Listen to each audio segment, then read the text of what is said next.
Gloria a Dios. Gloria a Cristo. Paz de Cristo, hermanos. En esta noche, al igual que todos ustedes, me siento muy contento con el Señor de poder disfrutar juntamente con ustedes lo que hoy estamos haciendo, alabar el nombre de nuestro Señor Jesucristo. Dios bendiga a su iglesia, a las personas que nos honran con su presencia, que el Señor toque también sus corazones. Los invito, hermanos, a abrir nuestras Biblias y leer esa pequeña partecita que leímos, Hebreos capítulo 12 y versículo 2. Amén. ¿Tienen la escritura, hermanos? Vamos a leerla en el nombre del Señor Jesús. Puesto los ojos en el autor y consumador de la fe, en Jesús, el cual, habiéndole sido propuesto gozo, sufrió la cruz, menospreciando la vergüenza, y sentándose a la diestra del trono de Dios. Hace unos días, hermanos, me sucedió algo muy curioso. Yo le pedí al Señor hace unos días que Él me diera algo para compartir con la iglesia. Y no pasó muchos días cuando recuerdo a mi mente llegó este versículo.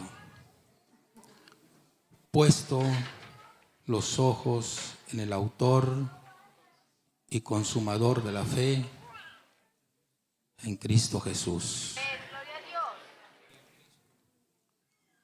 Y andaba en mis trabajos diarios y ahí estaba ese versículo. Puesto los ojos en el autor y consumador de la fe, en Cristo Jesús. Y andaba comprando, hermanos, en asuntos del trabajo, y ahí estaba ese versículo. Puesto los ojos en el autor y consumador de la fe, en Cristo Jesús. Y ese es el tema, hermanos, del cual yo quiero compartir con ustedes en esta noche. En la historia, hermanos, de los pueblos, de las naciones, del hombre mismo a través del tiempo, el hombre ha tenido la tendencia y la necesidad de creer en algo o en alguien, en quien poner su fe, su confianza, su esperanza, sus sueños, sus ilusiones.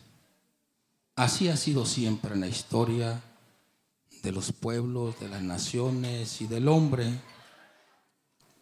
Hay una historia, hermanos, muy conocida.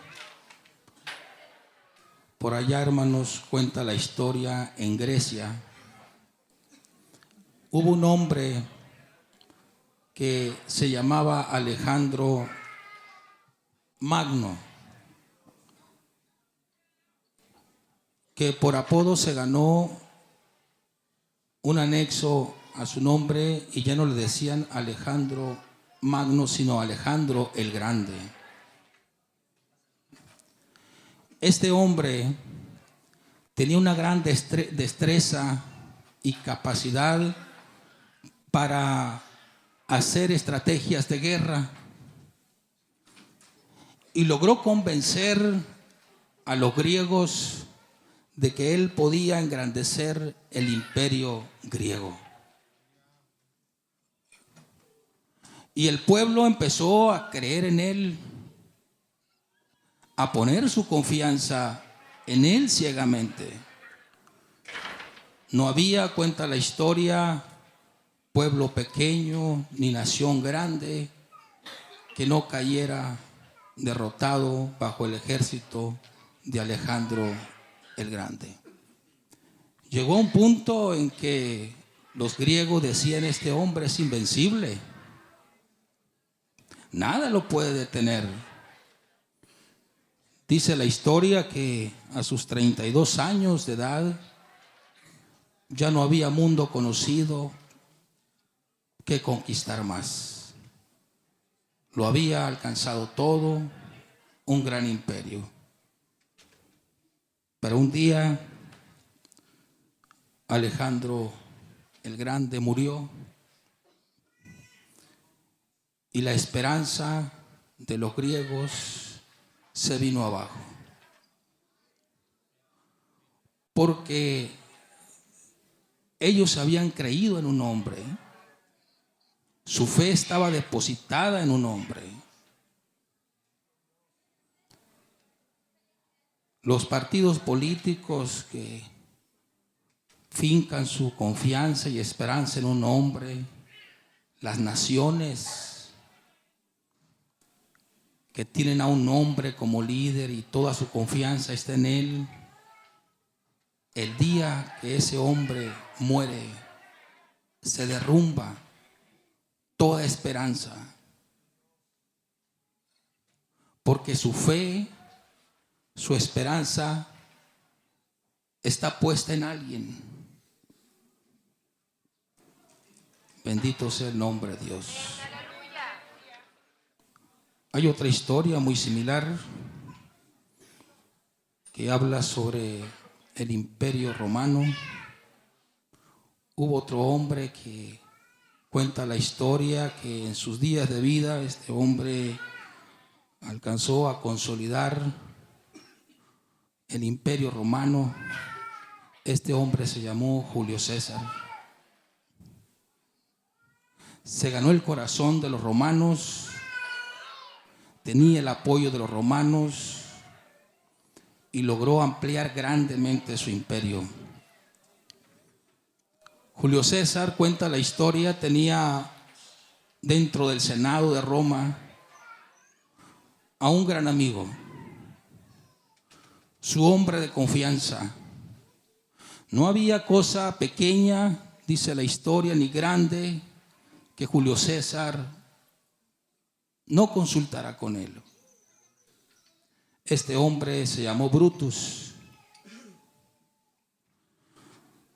Pero como suele suceder, hermanos, en la ambición de los pueblos, de los gobiernos, de la gente, el Senado romano quería tener control del imperio y ya no aceptaban a Julio César. Cuenta la historia que un día el Senado consensó y dijeron: vamos a hacer venir a Julio César al Senado, y cuando él entre, cada uno de nosotros va a portar una daga. Y vamos a salir y vamos a recibirlo, y él ni sabrá por manos de quién va a morir, porque somos muchos. Y así lo hicieron. Cuando entró Julio César al Senado, salieron a recibirlo y llevaron a cabo lo que ellos habían planeado.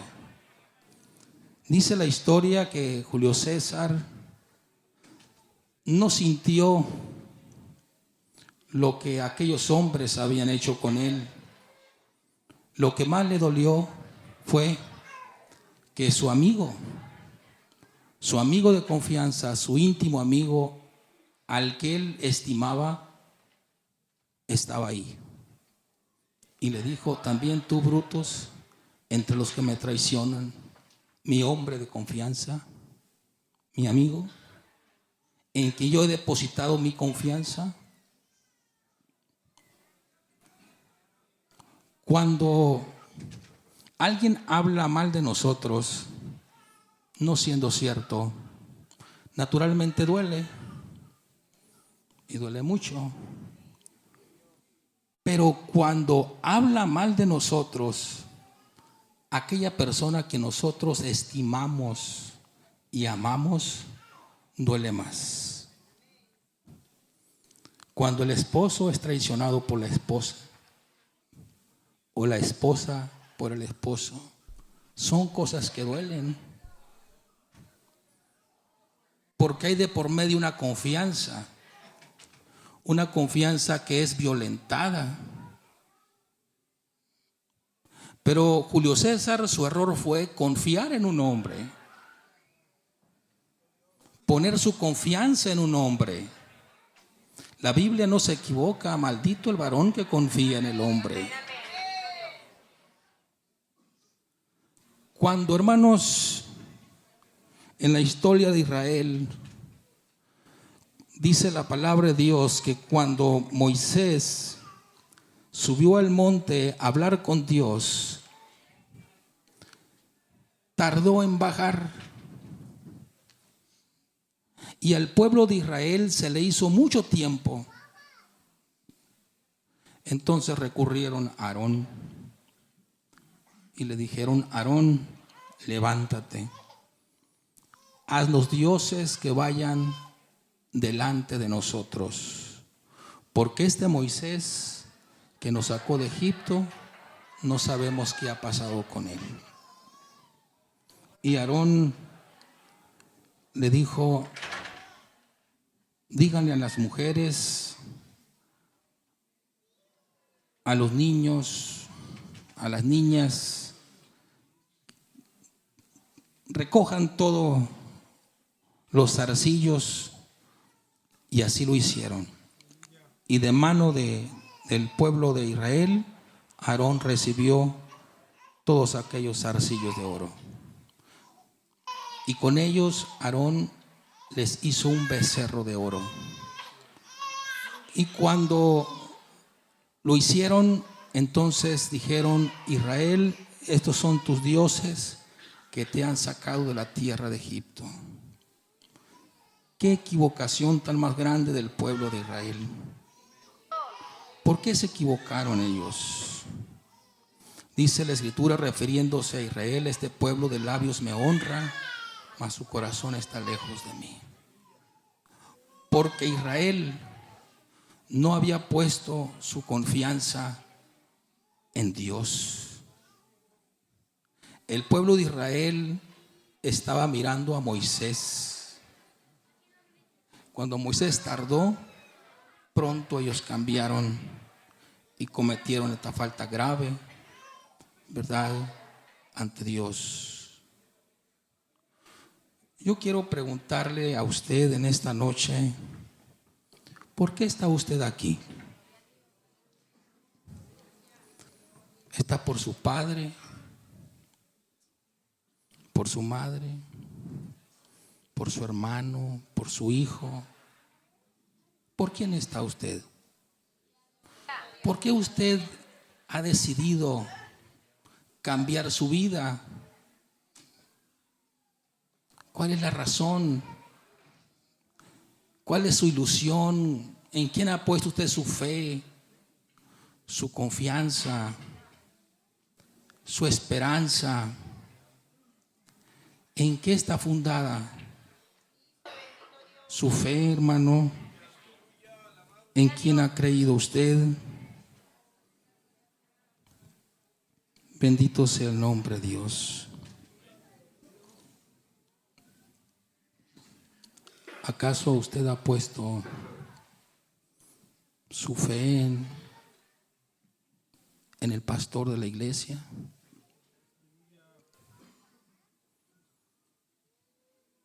¿En alguien?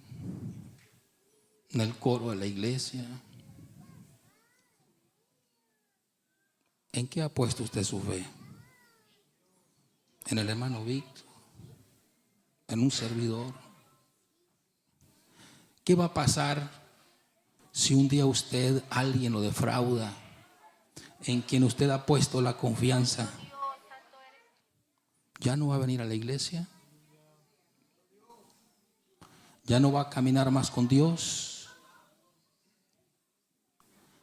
¿En quién usted ha puesto, hermano, su fe? ¿En quién ha depositado usted, hermano, su esperanza? Nosotros como pueblo de Dios hemos depositado nuestra fe en Jesucristo. Porque Él un día tuvo misericordia de nosotros y comprendimos que éramos pecadores y que necesitábamos de Él. En Él hemos depositado toda nuestra esperanza, nuestra confianza, nuestra fe, nuestras ilusiones. Porque Él es el que murió por nosotros. Porque Él dio su vida por cada uno de nosotros. Él es el que nos ha prometido la vida eterna. Podrás tener grandes dificultades en tu vida, problemas muy difíciles que posiblemente estés enfrentando hoy mismo, pero tu fe y tu esperanza y tu confianza es Cristo Jesús. No te muevas de ahí, hermano. Él es tu todo. Él es tu ayudador. Y no hay cosa grande ni pequeña que Dios no pueda resolver en tu vida. Pero sí es importante que nosotros estemos conscientes de que nuestra confianza está en Cristo. En Él. Allí estamos fundados. Los que ya no están con nosotros son aquellos que su fe y su confianza estaba puesta en otras cosas. Y cuando se vino la lucha, cambiaron sus prioridades. Pero usted y yo sabemos que hemos creído en el solo Dios verdadero. Bendito sea el nombre de Dios. La iglesia, hermanos, necesita predicar la doctrina. Necesitamos nosotros hablar de Cristo. Lo que hemos recibido como pueblo de Dios, comunicarlo. Hoy en estos tiempos hay muchas denominaciones. Y sabe una cosa, que son muy pocas esas denominaciones que hablan acerca del pecado. ¿Y sabe por qué? Porque en sus iglesias tienen 10 o 15 millonarios que son los que diezman, son adúlteros y son fornicarios y no pueden predicar acerca del pecado. La iglesia no es así. La iglesia tiene que predicar que Cristo ama al pecador, pero que aborrece el pecado. La iglesia, hermanos, como hijo de Dios, tenemos que aprender y llevarlo a nuestra vida, que el Hijo de Dios tiene una manera santa de vestir. Y nosotros tenemos que entenderlo y llevarlo a la práctica en nuestra vida, porque es nuestra relación íntima y personal con Dios. Alabado sea el nombre de Dios. Y dice el texto, puesto los ojos en el autor y consumador de la fe, en Jesús. ¿Qué significa, hermanos, poner los ojos en Jesús? pues prácticamente significa todo. Es cuando nosotros, humillados ante su presencia, le decimos al Señor: aquí estoy, renuncio, Señor, a mis conceptos personales, a mí mismo. Toma control de mis pensamientos, de mis palabras, de mis acciones. Dirígeme, Señor, todos los días de mi vida. Quiero que vivas tú en mí y que yo no me guíe por mis tendencias, por mis sentimientos, por mis emociones. Que seas tú, Señor, realmente quien dirija, Señor, mi vida. Cuando nosotros aprendamos, hermanos, a vivir como el Señor quiere, poner los ojos en Él, las cosas van a ser diferentes. Yo los invito, hermanos, para que en esta convención algo nuevo acontezca en nuestra vida. Yo los invito para que de manera muy personal usted le diga al Señor: tócame, transfórmame, me rindo a tus pies. Toma control de mi vida, de mis emociones. Que seas tú quien controle mis emociones y no que mis emociones me controlen a mí, porque voy a pecar, Señor, delante de ti. No hay cosa, hermanos, que Dios no pueda hacer cuando nosotros renunciamos a algo. Es muy importante que para recibir de Dios nuestra petición tenemos que proclamar y renunciar a nuestras prácticas y permitir que el Señor entre a nuestra vida. Si así lo hacemos, Dios habrá de bendecir, amados hermanos, a su iglesia. Dios los bendiga en esta noche. Dios los guarde. Creo que en el transcurso del culto hemos recibido bastante palabra de Dios, verdad, exhortación de la palabra de Dios. Y Dios tiene algo nuevo para nosotros cada día. Algo que de manera quizás inesperada, verdad, nosotros quizás no lo tengamos contemplado, pero ahí está el Señor, como cuando Moisés llevó las ovejas, hermanos, detrás del desierto y fue al monte de Horeb. Probablemente muchas veces hizo lo mismo, pero ese día fue diferente. Ese día que él fue al monte de Horeb no fue igual que los demás días. Ese día el Señor tenía algo especial para él. Y yo creo que en esta noche Dios también tiene algo especial para tu vida. Probablemente has venido muchas veces a la iglesia y te has sido tal y como has venido.